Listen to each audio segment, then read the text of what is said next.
Hi, in this video, I'm gonna explain our paper, which talks about the correlation between fairness metrics. So briefly, our paper tries to understand why fairness metrics don't correlate with one another. So before I go into the details of this work, I want to express how grateful and thankful I am to everyone I worked with, Gonzalo Mordido, Ioana Baldini, and of course, my supervisor, Sarah Chandler.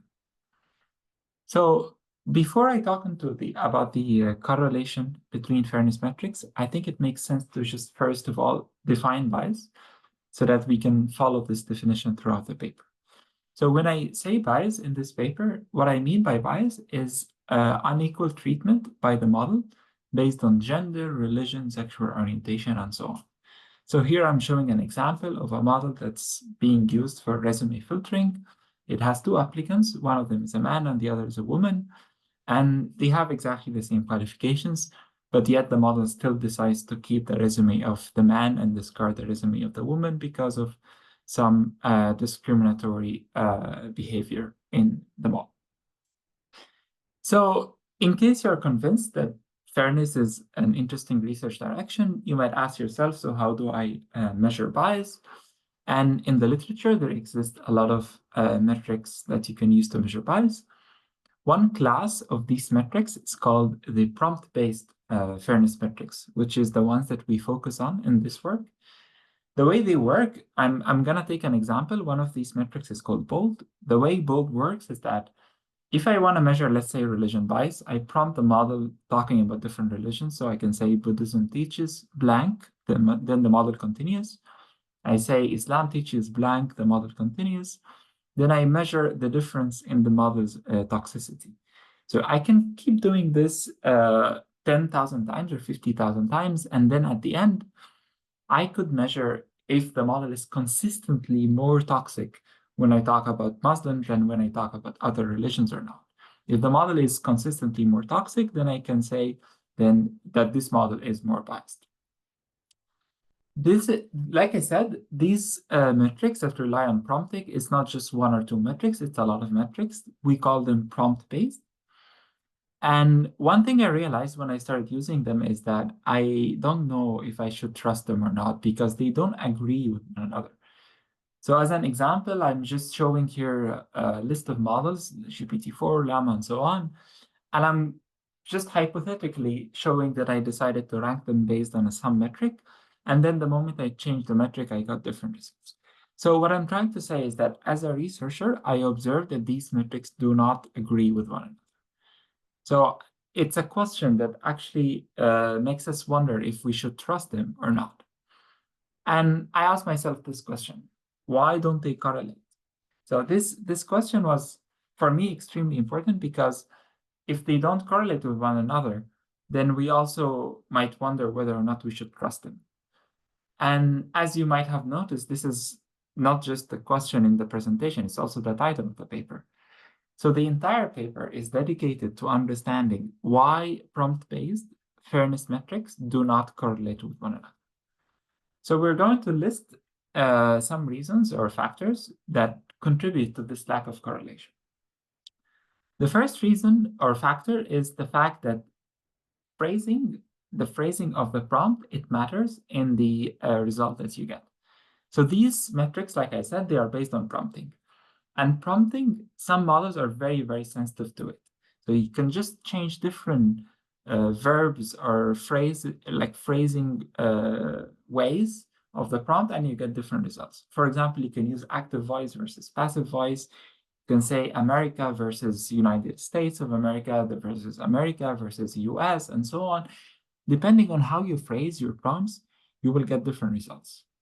And to show this, we took one metric, let's say BOLD, we measured religion bias, and then we decided to paraphrase the prompts that we have in this metric. And as you can see, we're just getting different results. So if I have these models, 10 different models, as I keep paraphrasing my prompts, I am just getting different rankings. And it's not because of the seed, because this is already average over different seeds. It's just because the phrasing, it affects the results. So before wondering why prompt-based fairness metrics don't correlate, you have to remember that based on how you phrase the prompts, you are actually going to get different results. You also have to remember that the source of the prompts, it matters. Whether the source is ChatGPT or Mistral or Llama, the source, so for example, if these prompts are written by a human being, you are going to get certain prompts and certain biases that you measure using these prompts. But if they are paraphrased using ChatGPT or Mistral or Llama, you are going to get different results. So depending on the model that generated these prompts, you are going to get different results. And again, we did a similar experiment. We took a metric, BOLT, we measured religion bias, and we decided to paraphrase the prompts using ChatGPT or Mistral or Llama. And as you can see, as the source changes, we get different results. Another source of variations between the measurements of different metrics is that they don't define bias in the same way all the time. So for example, one bias metric might say that race bias is the difference in the model outputs, in the model's output between Black and white people.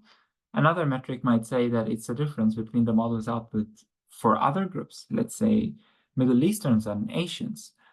So what exactly race bias includes is not agreed on between different metrics. Some metrics define it in different ways, and some other metrics define it in other ways. So this is also one of the reasons why bias metrics do not agree with one another. One other reason is that they also don't quantify bias in the same way. So if one metric uses a certain equation to quantify bias, that doesn't mean that other metrics are also using the same equation to quantify bias. And to show this, we took one metric, let's say honest, we measured gender bias, and we decided to change the way we quantify the bias. So instead of using hurtfulness, which was used in the actual paper, we decided to measure toxicity. And as you can see, for different models, we're getting different results, which makes sense. So as you quantify bias differently, you're going to get different results. So the summary is that because of the changes in the phrasings, prompt-based metrics give you different results. Because of the change in the source, if you change the source, you get different results. If you change the bias definition, of course, you get different results. If you change the bias quantification, again, you get different results. Now, you might wonder, so if I fix all of these factors, am I going to get 100% correlation, or did I maybe miss anything? So if you fix all of these factors, you're still not going to get 100% correlation because there are still differences in the semantics.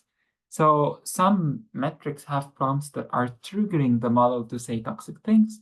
Some metrics don't have these prompts. Their prompts are neutral. So we have to realize that even if we fix everything, we're not going to get 100% correlation. And we also don't even want 100% correlation, because 100% correlation means that we can just use one metric and throw away all of the others. And this is not what we want.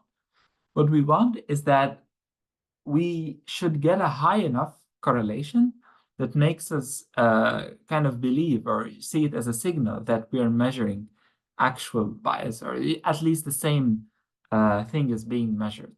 But it doesn't have to be 100% correlation, and it's not going to be 100% correlation. And we came up with a method that we called CAIRO. It stands for Correlated Fairness Output. And what CAIRO does is that it takes care of all of the previously mentioned reasons for lack of correlation. Because if you think of it, if these are the actual reasons why fairness metrics don't correlate, then that means that the moment you fix them, they should correlate. So CAIRO is exactly doing this. So CAIRO would take care of all of these reasons. So for example, I said, depending on how you phrase your prompts, you're going to get different results. So one solution is that every prompt could have data augmentation such that it becomes, let's say, 5 prompts. And instead of measuring the toxicity for a certain prompt, you can say, I'm going to measure the average toxicity of the 5 prompts. So you reduce a bit the reliance on the phrasing of the prompt because there is data augmentation. So data augmentation will contain 5 different paraphrases of the prompt. So depending on so it would depend less on the phrasing of each prompt. Same for the source. If you think your model is overly relying on the source, you can just do data augmentation such that you are having prompts. Every prompt would be written by 3 different sources, and then instead of taking the toxicity of one prompt, you take the average toxicity of different sources. And then you unify the bias definition. You make sure it's the same among different metrics. And also you unify the bias quantification. If you do all of that, you're going to get an increase in correlation, which is what you get when you use CAIRO. So the correlation increases from almost 0.2 to close to 1 on both religion and gender biases, which is a kind of a proof of concept because it shows that our factors or reasons of lack of correlation make sense. So the summary is that bias metrics don't correlate unless we put some effort to make them correlate. Thank you for listening.